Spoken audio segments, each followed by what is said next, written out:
4, 3, 2, 1. Hello, YouTube universe. I believe this is working. I think we're live. Are we live? Are we live? I think we're live. All right. YouTube. Hi, I'm Dan Salem, live on BuzzChomp YouTube channel, talking to you about the NFL. And this week, it's all about the trade deadline. I know, right? The NFL has a active trade deadline. Who knew? Usually live on Tuesdays, here Wednesday because yesterday was Halloween. But first, before we dive into the conversation, we must go live on Facebook. All right. And in 3, 2, 1. Hello. Hi, Facebook. I'm Dan Salem. I am live on Facebook at The Dan Salem. Live on YouTube. BuzzChomp YouTube channel. This here is my beautiful daughter, Madeline. She is a Jets fan along with me. I know you say, how like I do that to her, but she likes the color green. I like the color green, so we're Jets fans. I grew up in New York. She's also rooting for the LA Chargers and LA Rams. One's a better team. Okay, I'm here Wednesday talking NFL trade deadline reactions.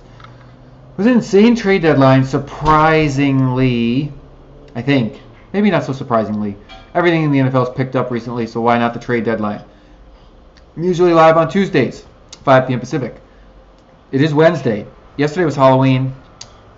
Postponed the live stream for a day. Also wanted to let the trade deadline dust settle. Instant reactions to the trade deadline. I understand why all these teams wanted these guys. I have no idea why the teams gave their players up, but I'm going to delve into possible reasons why. First, at the Dan Salem on Twitter, going to tweet this out in 5, 4, 3, 2 now. And over on BuzzChomp's Twitter, which is BuzzChomp with an extra Z on the Twitter, I'm going to retweet it. And it says, trades. Ooh, the cookies took. And you gave it an extra day. I guess I got to put this shit up earlier. Okay. So, first things first. I retweeted, so you hit retweet. I'm Dan Salem, live on Facebook and BuzzChomp, and this is Maddie. I'm going to talk the most pertinent deal and the one that surprised me the most, and that is the Carolina Panthers shipping star wide receiver Kelvin Benjamin to the Buffalo Bills, who our New York Jets play on Thursday night. Now, I understand why the Bills wanted Benjamin. He's an excellent wide receiver. They were kind of deficient in that respect. Great quarterback, great running back. Not any star receivers on the Bills. Excellent defense. They're 5-2. They're in the thick of the AFC. Very likely going to make the playoffs for the first time in seemingly forever for Buffalo fans. And this gives them a leg up against the Jets on Thursday night, assuming Benjamin can insert himself quickly. That remains to be seen. It's a short week for the team, and Benjamin, traded Tuesday, has literally 2 days to get himself in line on the offense. From a fantasy perspective, this stinks, because I have Kelvin Benjamin on my team. I was relying on him to be a force this week, since Antonio Brown, who's also on my team, is on a bye. And yet, now here Benjamin is traded with a day and a half before the game. I really don't know how much impact he can have for Buffalo on Thursday night, except to steal coverage. All right, you want to get down, Maddie? Stay away from the power cords. But I understand why Buffalo wants Benjamin. He's an instant weapon, and he makes their offense infinitely better. I'm not sure he does it on Thursday, but for the rest of the season, great deal. Now, the only reason I figure that the Carolina Panthers got rid of him is that they had no intentions of paying him in the offseason. So they wanted to get some picks for him instead of nothing in free agency. But he was their best wide receiver. He was really their only wide receiving weapon. Carolina struggled on offense. They have not found any sort of rhythm. So shipping your star receiver out of town does not seem to be the way to solve that problem. Also, they're 4-3, literally tied or half a game behind the lead in their division. They are on their way to the playoffs, assuming, they looked like they were going to probably make the playoffs. I mean, it's going to be a tight race. New Orleans is currently ahead of them in the division. But at 4-3, they were playing like a playoff team. I'm not so sure now. I mean, they haven't had a great running game. Cam Newton has not found his groove, and now he has one less person to throw to. I mean, if there was somebody better on the roster, why wasn't that person already playing? I don't know. They get something for him. I get it. They probably weren't going to keep him around. Oh, you bonk your head? My daughter bonked her head, much like I feel like the Panthers did. Yes, they got something for Benjamin instead of nothing in the offseason. But this significantly hurts their chances of having a successful season. So ultimately, a little head scratching. I get it. You want the pick. But you really speaks volumes to how much you believe in your team this year. The flip side are the Patriots sending Jimmy Garoppolo to the 49ers. Now, this is good because the Patriots had no intentions of Garoppolo playing this year and didn't really want to pay to keep him around after the season. The 49ers need a better quarterback. I actually think that their rookie is good, but I'm not sure he's ready to be starting on a game-by-game basis, and Garoppolo gives them a better chance to win once he's available, whenever that may be. And they must not think that C.J. Beathard is the long-term answer, but they think that Garoppolo can be. Plus, 49ers released Brian Hoyer, and the Patriots promptly signed him to a 3-year deal as their backup. So they have Brady for 3 years, and Hoyer as the backup for 3 years. Hoyer was on the Patriots before. He knows the system. This is a smooth move for New England. Oh, Maddie has an objection, and you know why? Because the Patriots were offered 2 picks in the offseason for Garoppolo and turned it down. 2 first-round picks, and instead they accepted 1 second-round pick for him. I get it. This is hindsight. But in hindsight, the Patriots could have had 2 first-round picks instead of a second-round pick. So, in the moment, it was a good deal because New England got a second-round pick out of Garoppolo. Excellent. In hindsight, they should have accepted the deal back in August for him. Sorry, Maddie. Patriots lost their guy. We're Jets fans. This is good news, not bad news. For San Francisco, getting Garoppolo means they don't have to draft a quarterback in a quarterback-rich draft. They can get the other next best available player. I don't know. C.J. Beathard's he's putting up decent fantasy numbers. I'm not sure how he's actually leading the team. But Garoppolo could be a true leader going forward. Don't pull on the cord. No. Damn it. No. Well, we'll see. He's never had an opportunity to truly start for very long for a team. And so now he's going to be getting that opportunity. We'll see what he does with it. Hi, Maddie. Sorry. I'll feed you in a few minutes. Got 10 more minutes to live stream. So that's the 49ers deal with the Patriots. Now, on the side of the story where record is not everything, the Miami Dolphins shipped their running back Jay Ajayi to the Philadelphia Eagles. He was by far the most dynamic player on their offense. And without a competent quarterback, he was the best player because Jarvis Landry's abilities to impact the game are limited without a star quarterback to get him the football. Jay Cutler is not that quarterback. That being said, Miami does have a 4-3 record. Now, they stink, okay? They did beat the Jets at home by 3 field goals, so I must say, but they've split with the Jets. Both teams won their home games. Both teams are pretty much even in this season. They're anywhere between 6-10 and 9-7. Luck will decide which way both teams fall. I have a feeling that the Dolphins end up more around the 7-9 record, and the Jets are probably 7-9, 8-8 as well. Because the Jets should have beat Miami twice and they beat them once. But that's how the cookie crumbles, and they were at home. Can you fix that? Thank you. So, Miami, after losing 40-0, kind of saw the writing on their wall for the offense and got something for Jay Ajayi. The Eagles boasted their backfield. LeGarrette Blount's very good, but they needed a 1-2 punch, and now they have it. So Philadelphia, leading the NFC, is now all in, and I like that move for the Eagles.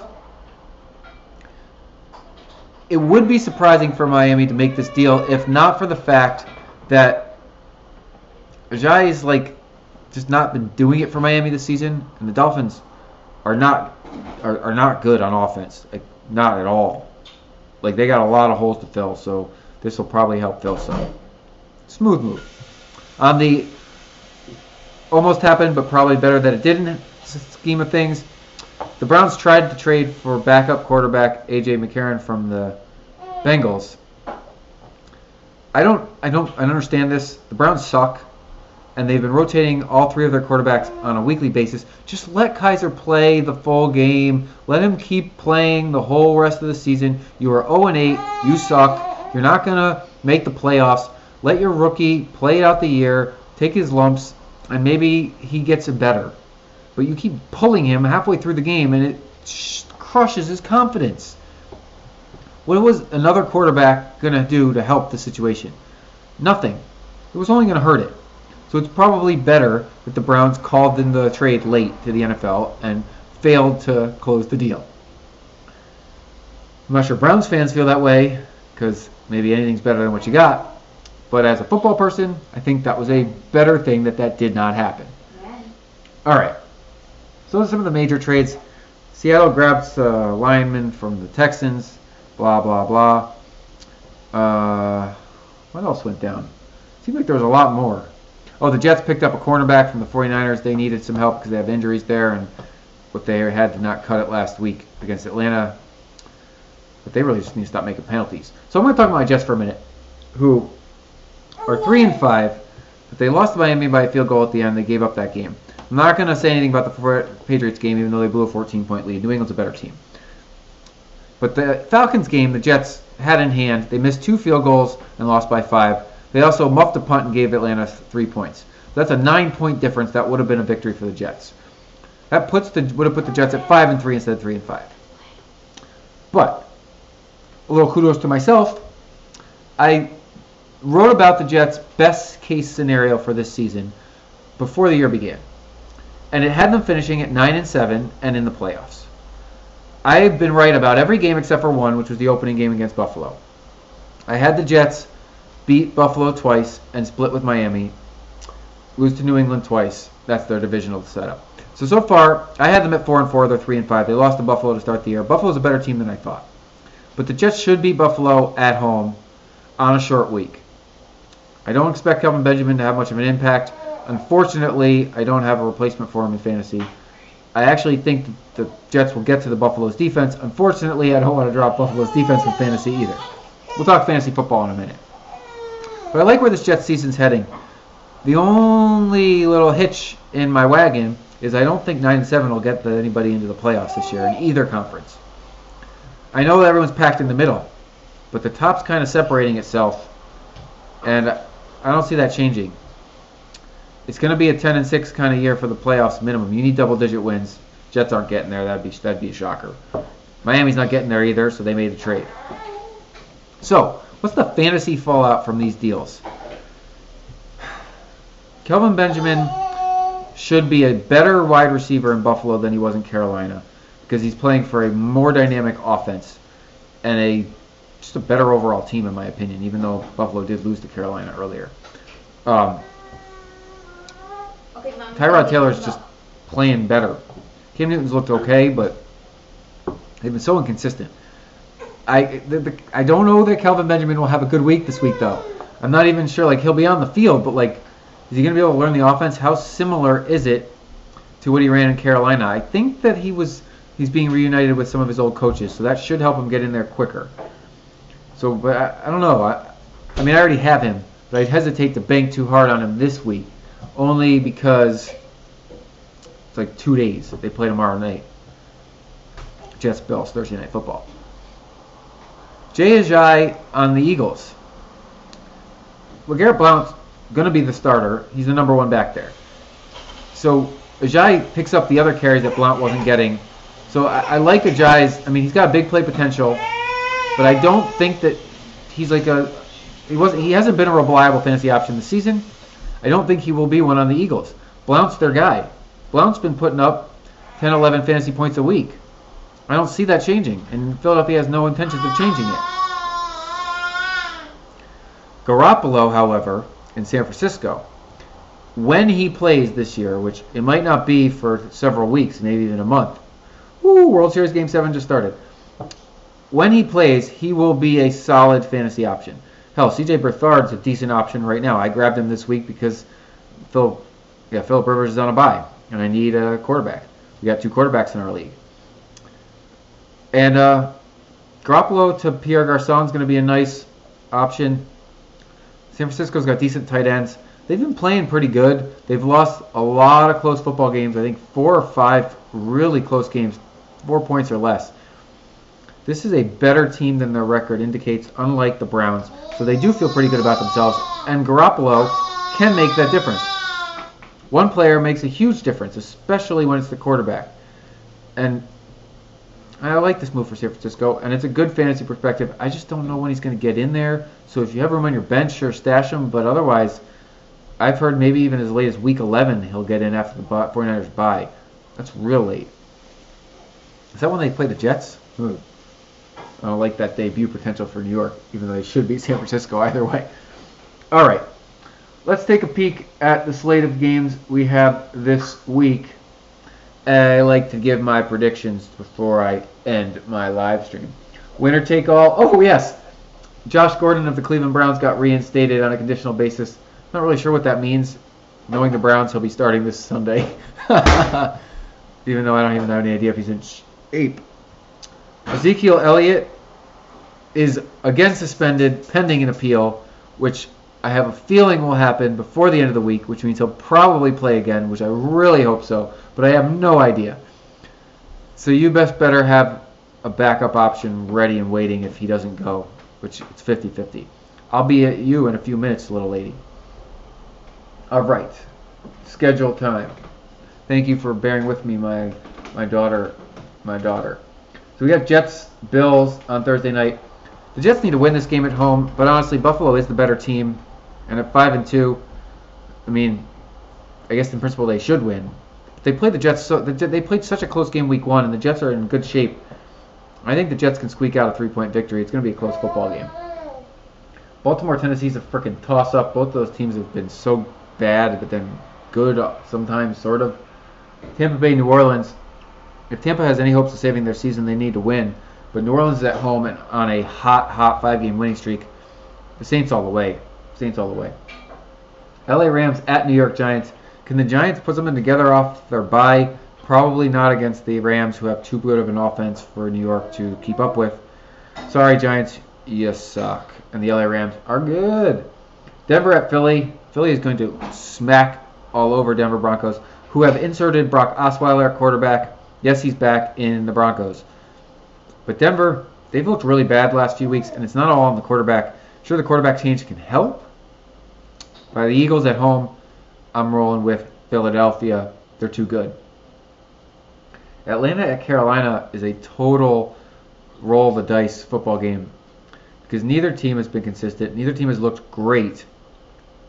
I think Atlanta's got a more dynamic offense than Carolina, especially minus Benjamin. But the Panthers are at home, and their defense has been shutting some people down. That's like a 50-50 game. Avoid that one. Cincinnati at Jacksonville. The Jaguars better win if they want to be a good team this year because the Bengals are average at best. Indy at Houston. Same goes for Houston at home. Both those teams are home. Houston better win if they want to be a good team this year because the Colts stink. I don't know how they won 2 games because they stink. You have like a negative 100 point differential, worst in the league, worse than the Browns and 49ers. Arizona at San Francisco. Speaking of those 49ers, they should lose because Arizona is better. But they are at home, and they're due for a victory one of these games. I don't know. Cardinals, if you have any hopes of being a good team, you better beat the 49ers on the road. I would pick the Cardinals, but I'm not feeling great about it. Washington at Seattle. I think the Redskins win this game. I don't like the Seahawks that much. I know they went in and beat the Houston in a shootout last week. I don't believe in their defense, and I don't think their offense is good enough against the likes of the Redskins because Houston's defense is not very good. Not at all. Bad, actually. I like the Redskins. Kansas City at Dallas. If Ezekiel Elliott plays, I like the Cowboys at home. If he's suspended, I like Kansas City visiting. This will be a great game. I think it's my brother's pick for Fantasy Football Game of the Week. I haven't made mine yet. That'll be up on Spin Zone tomorrow. I believe an article on the Texans went up today if Bill O'Brien is worthy head coach for that team. I believe he is. If it's up, I'll share it. If it's not, it'll go up tomorrow. Finally, Oakland at Miami. the Raiders better not stomp all over Miami. Now, Miami is at home, but they just gave up their Jay Ajayi, best running back player. But Jay Cutler's back. I don't know. The Raiders, if they want to be anybody at all good this season, better beat Miami at home. But who knows? The Dolphins are beating teams they shouldn't. Finally, we got a Monday night game between Detroit and Green Bay, which normally would be good, but I don't know if it will be. I think the Lions hand it to Green Bay. The Lions' offense has been doing well. Green Bay, no Aaron Rodgers. I don't believe in you even at home. Lions in that one. All right. This is NFL Week 9. We've crossed the halfway point of the season. Trade deadline passed. Crazy stuff happened. My Jets are winning some games, but not good enough to be great, which is what we thought. And Game 7 of the World Series is on, so go watch that. Root for the Dodgers because they're better. I'm Dan Salem. I'm live 5 p.m. Pacific time on Tuesdays. I'll be back next Tuesday. I know it's Wednesday, but I'll be live on Tuesdays generally unless there's a holiday. 5 p.m. Pacific at the Dan Salem on Facebook, over on BuzzChomp's YouTube channel. Thank you and good night. Let me peace out.